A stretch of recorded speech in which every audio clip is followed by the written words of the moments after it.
Je me nomme Thierno Mamoudou Bari. Je suis le président de la délégation spéciale de Dara Labé. Dara Labé, c'est d'abord un village historique. C'est une vieille sous-préfecture. Donc la sous-préfecture de Dara Labé est située à 22 km du chef-lieu de la préfecture et de la région sur la route nationale Labé-Pita, avec une population de près de 12 200 habitants, dont plus de 60% de femmes. Arrosée par 8 cours d'eau, dont les plus grands sont Garambewol et Kokulowol, affluents de bassin du Concoré. Elle dispose également de 14 forêts essentiellement de pins, d'acacia, dont la plus merveilleuse est celle de Oredjissouma. En matière d'éducation, Dara Labé a 15 écoles primaires, un collège, une école franco-arabe et 4 CEC. En termes de sites touristiques, Dara Labé est potentiellement très riche en sites touristiques parce que nous avons Dosso, nous avons Toulbéré, nous avons Horedjissouma, c'est-à-dire le sapin que vous voyez là. Nous avons 17 groupements agricoles, 2 groupements artisanaux, 2 groupements de saponification, 2 groupements de teinture, un centre de formation des jeunes filles en couture, une bibliothèque. Il y a déjà le Wi-Fi et le kit solaire est déjà tout installé, le Wi-Fi marche 100%. Le Wi-Fi déjà nous sert à beaucoup de choses parce que les enseignants viennent se connecter. On projette de faire l'espace jeune dans la cour même de la bibliothèque parce qu'à 10 mètres, comme je vous ai dit, vous avez le Wi-Fi 24 heures sur 24. C'est payé par UNICEF. Maintenant, on s'est dit que si on créait l'espace jeune dans la cour, ça aurait profité aux jeunes encore de plus. Et ça aurait profité à d'autres, même s'ils ne sont pas les jeunes, ils peuvent venir se connecter et faire les recherches qu'ils veulent. Derrière moi, c'est la commune. C'est construit par Anafik. À gauche là, c'est le bureau de monsieur le sous-préfet, entièrement rénové par la commune sur fonds propres. Parce qu'on a négocié partout, ils disent que pratiquement les infrastructures administratives relèvent de l'État. Mais nous, on s'est dit que laisser ce bâtiment en état de délabrement avancé, ce serait une honte pour Dara, que le sous-préfet n'a pas où rentrer travailler. Le sous-préfet n'a pas une résidence aujourd'hui où il peut rentrer. C'est la résidence qui est là. Maintenant, vous allez voir le collège en chantier. Donc, c'est dire qu'en tout cas, nous, depuis qu'on est arrivé, on a eu beaucoup d'appui de l'État. Ce qui m'a beaucoup marqué, c'est le fait qu'ils nous ont offert un kit solaire très performant au niveau de la commune. Ils nous ont donné 2 ordinateurs très performants, ce qui nous permet désormais de travailler.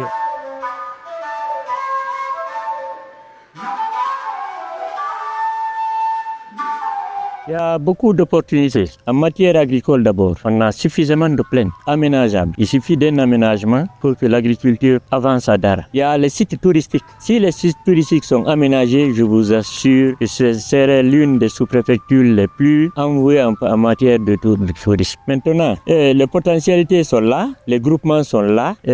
Il ne suffit que de les appuyer. Quand je dis tout de suite qu'il y a des terres aménageables, c'est pour que les groupements puissent prospérer. Alors là, on a une adduction d'eau qui couvre tout le village du district central. Tout le village est couvert en eau. Si on pouvait faire une extension de notre adduction d'eau, c'est-à-dire faire une cuve, ne serait-ce que de 30 000 litres encore, pour pouvoir couvrir les plaines que nous avons, pour que les jeunes puissent y accéder et faire leur agriculture, pour éviter l'exode rural. Parce qu'on a compris qu'on lutte beaucoup contre l'immigration clandestine, mais on ne lutte pas contre l'exode rural, alors que la base de développement d'un pays, c'est l'agriculture. Et l'agriculture se fait au niveau des villages. Donc si on crée des conditions pour que les jeunes puissent accéder à l'agriculture, qu'il y ait des facilités de faire le travail au niveau des villages, on aurait lutté contre l'exode rural et immédiatement contre l'immigration clandestine.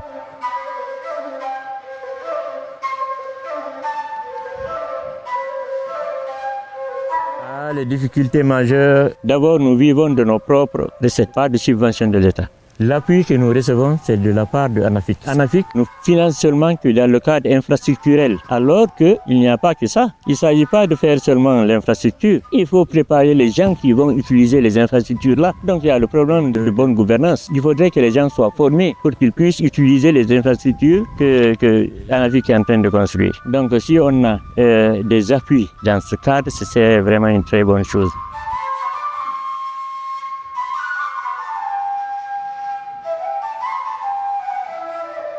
La diaspora s'investissait, mais il n'y avait pas de redevabilité. Ce qui fait qu'ils se sont découragés en fait. Donc on est en train de chercher une approche. Si on s'est engagé nous-mêmes de faire le bureau du sous-préfet, de faire la résidence de sous-préfet et tant d'autres activités, c'est pour que les gens comprennent que désormais il y a une équipe qui a envie de travailler pour Dara. On est en train de voir comment les approcher, les rassurer qu'ils font partie du développement de leur localité, ça c'est un. Et le peu qu'ils enverront ensuite, ce sera en tout cas pour le développement de Dara.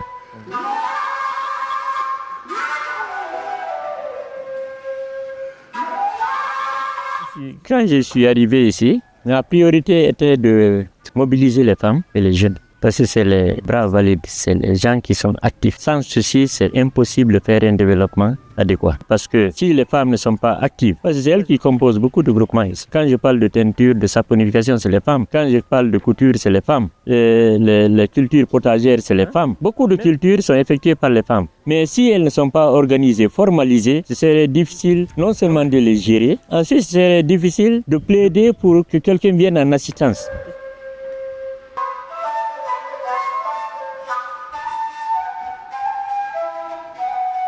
On a des difficultés, mais on est en train en tout cas de chercher des approches. On a lancé des recensements. Éventuellement, on va voir comment faire des recouvrements. Et à Dara, on est très pauvre, on n'a qu'un seul marché, malheureusement, qui n'est même pas géré. On a conçu des tickets. On est en train de chercher un percepteur, un administrateur des marchés. En tout cas, formaliser la chose en fait. Au niveau de l'environnement, vous savez, Dara déjà est couvert par beaucoup de forêts. Il y a une exploitation anarchique. On voudrait aussi mettre une forme sur ça pour que ça serve à quelque chose à la collectivité. Il y a beaucoup de fours à briques ici. Si par exemple un district a 10 fours à briques dans sa localité, on va voir si on peut accorder à 3, 4 ou 5 et les autres, vraiment on arrête là pour que l'exploitation anarchique, la destruction des berges, des cours d'eau, des forêts vraiment soit normalisée.